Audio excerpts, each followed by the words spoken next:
7 kilometers west of Guwahati, I am driving up this ancient Nilachal hill to the Kamakhya temple abode of goddess Kamakhya and one of the most venerated Shakti peeths.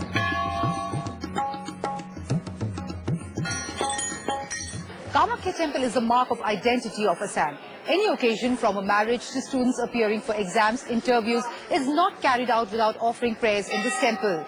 People with unfulfilled desires, childless couples and even people wanting to get cured of diseases come to this temple with a staunch belief that their wishes will be granted. The way to the temple has rows of small shops selling pictures of various gods and goddesses and even music CDs of devotional songs. I fancied some of the colourful beads. As you enter the gates, you wash your feet and cleanse yourself before you move towards the main temple. Hundreds of devotees are seen here every day, patiently queuing up for a darshan. Children too are seen in large numbers. This couple who got married just moments ago in the temple is also seen waiting for their turn to enter the sanctum sanctorum and be blessed by water of the eternal spring. The female aspect of divinity is referred to as Shakti or the manifestation of energy.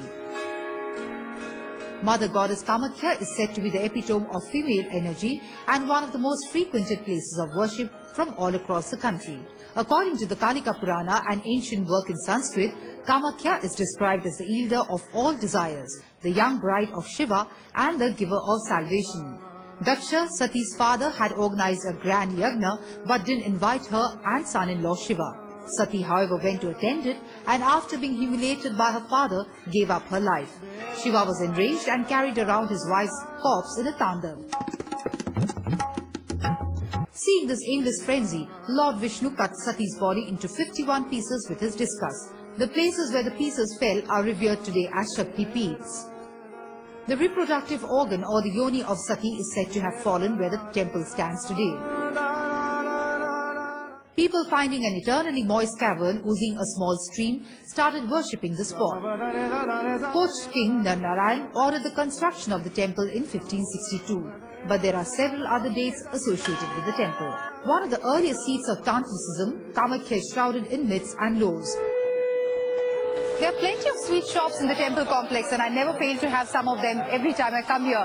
But the most commonly offered prasad in the temple is the sugar-coated gram.